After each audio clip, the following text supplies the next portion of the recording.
Hi there, I'm Sean Gibson from Tech Britain. We're here today at CultureTECH in Derry, and I'm joined by Tom Holmes, the founder and chairman of Creative Brief. Pleasure to meet you. Nice to meet you.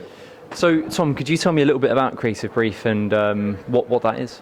Certainly. CreativeBrief.com is the leading provider of agency intelligence to marketing, senior marketers. What we do is we help brands navigate through the marketing communications industry so that they can find the most effective marketing partners. Given the size of budgets, more pressure on results, nowadays it's really important you choose the most effective partner. And with the explosion of media, more and more services to choose from. So a lot of our clients have downsized the marketing departments. They haven't enough time to keep up to date with the market. So we help them find those effective partners and work with some of the biggest brands in the world.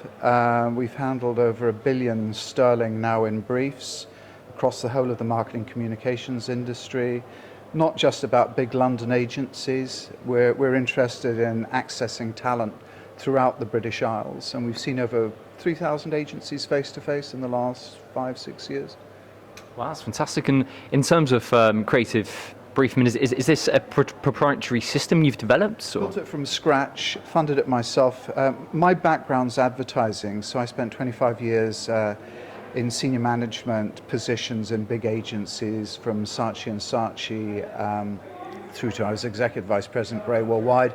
A lot of my life was flying around the world with big brands who were saying, Tom, can we find the best agency in Hong Kong or production company in Buenos Aires? But the problem I had is I was always leveraging the talent within my own network, and 9 times out of 10 I didn't have the right people on the ground to match the brief.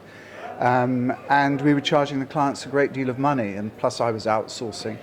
It's paid by the ad agency, my bonuses were coming from advertising, and a lot of times if the clients did a bit more homework, they could have found a much more effective route to market. So I thought, and my big idea was about every company needs marketing to achieve commercial success. The issue is, where can I find that most effective partner for me that can work to my requirements, my brief, my budgets? And I called it Creative Brief because I'm only interested in those companies that use creativity and imagination to market their clients' products. So everything from advertising, PR, DM, experiential marketing, sponsorship, or whatever. Terrific. And your initial focus was on London, but it's now across the UK. Yeah, because it's .com, actually it's global. We've got sort of briefs going through all over the world. You know, the average brief is about 3.5 million sterling, so significant budgets. And what our clients are doing is using Creative Brief so that they've got peripheral vision. They're getting inside intelligence to agencies and services. And what I did was create self-publishing technology that allowed agencies to upload case studies within a search, so the clients can search by category, they can search by geographical region, they can search by specialism. We've got the biggest database of case studies on marketing effectiveness, I believe, in the world. It's not just about pretty pictures, it's about problems, solutions, results. And we've got this interactive briefing facility. It's a bit like dating, whereby a brand can go in and ask questions of an agency, and it can be done completely confidentially. So what the previous world that I inhabited, the world of Mad Men, was about lunches, who you knew, it wasn't transparent, it wasn't objective. And what we've tried to do is create the first global system that allows self-publishing, incredible depth of creativity, that brands can find that company that delivered that work, ask them questions, interrogate them, review them, and get to that partner that could make all the difference to their business.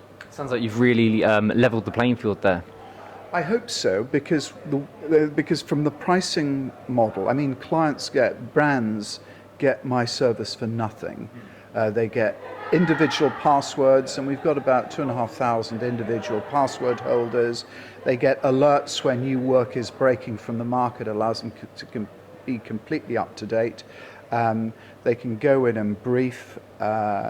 Agencies pay us depending on how many case studies they put up in the system. I'd be a multi-millionaire if I was charging commission. But I felt that our service had to be inclusive of small agency specialists right the way through to big agency networks, that a one-man band could compete in a level playing field with a big agency network. So we get paid by subscription based on number of case studies that go on through the system. Sounds terrific.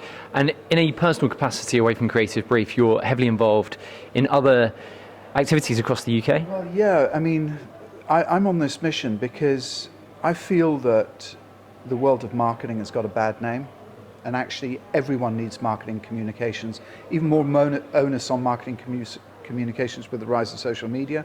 I mean, Peter York, who by the way did all my original research, wrote the Sloan Ranger's Handbook, he's a TV pundit on brands. I mean, Peter wrote this wonderful article in the FT called "We're All Marketers Now."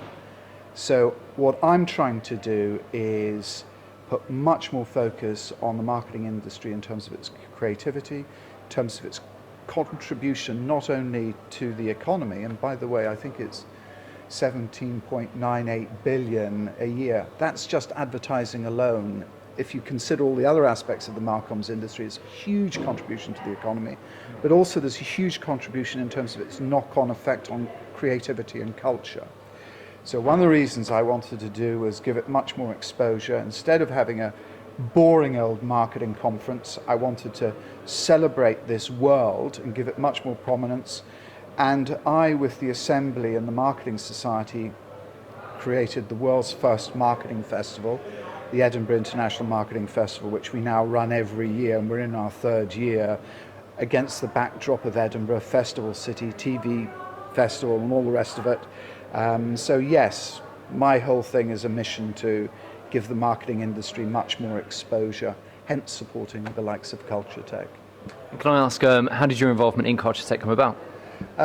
Well, firstly, I'm actually originally from Northern Ireland, and I felt that given the troubles, I felt with everything that's happening in terms of North and South, I felt that there was a contribution I could make personally in helping support, especially in Northern Ireland where business has been so reliant on the public sector. Fascinating times where you've had so much investment. If Northern Ireland is to succeed, it is those next generation of businesses that are emerging that are going to be so important. And everyone talks about funding investment, great. But actually, a lot of these companies, it's not a question of money, it's a question of getting them the best marketing. And I feel that an individual event like this that connects and brings together disparate parts of the industry, that's not just a public sector funded initiative, that has entrepreneurs, engages local businesses, and my God, what better place to have this happening than Derry? You know, it's actually exciting in terms of what that can do with the build up to City of Culture in 2013. My whole thing with City of Culture is I hope to hell that they start looking at the brands not just as potential sponsors, but as real cultural icons. I mean, some of the great brands in Northern Ireland, you know, the Bushmills, potato crisps, great local brands. I'm particularly interested in having the next generation of local brands also celebrated and given a stage, because they've just got as much involvement in the future of our business and culture as everyone else. Fantastic. Well, I mean, you're setting a fantastic example there, so it's great to see that you are involved in initiatives like CultureTECH. I'd just like to ask you, what are your plans for the future then? My plans in the future is to build Creative Brief globally. I want to be the first stop for marketing directors all over the world to find and source the most effective marketing partners, either around the corner or on the other side of the world. I mean, going back to the question you asked me about Derry, I actually took Derry City Council to Cape Town in South Africa. The reason I took them there was I'd identified a whole Silicon Cape initiative, really interesting digital companies emerging within South Africa. I also felt, having done my university degree in South Africa and once upon a time working as an actor there, I might add, I felt that there was a political and sociological change in society that happened in South Africa with Truth and Reconciliation that actually had a particularly important bearing on what was happening in terms of Derry and our own political changes, acceptance, cooperation. So it was not just, oh, here's a business opportunity, it was also what can we learn from the South African experience. And I'm delighted to say that a very successful mission there. So I see Creative Brief working on a global level, and I also want the International Marketing Festival to grow. Yeah.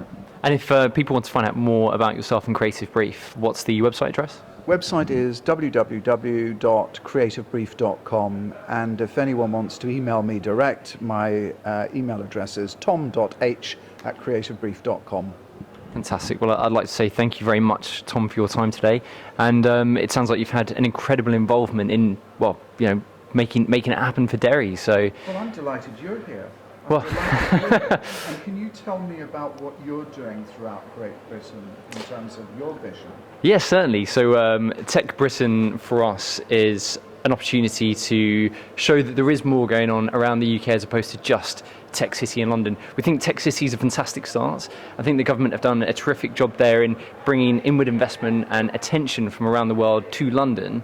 But there is, you know, it's about time that started to trickle out to other centres, other clusters around the UK, such as, you know, your Birminghams, your Newcastles, your Edinburghs, your Manchesters, over in Northern Ireland, in the correct way though. I'm not saying that everywhere, you know, it needs a similar thing to Tech City, but it needs its own sort of variant, its own sort of local attention. And so what we hope to achieve with Tech Britain is show the terrific things that are going on. So if I'm an entrepreneur based in someone like Derry, I don't immediately think, well, you know, should I go to London? Do I have to go to London? You know, Absolutely. I can see that there is a community, a vibrant community here on my doorstep, you know, that I can engage with and that I can use to start my own business and contribute to. So that's our objective with Tech Britain, to get a message across. Wonderful objective to have. So I wish you all the very best with that. And I'd like to help you wherever I can as well. So thank you.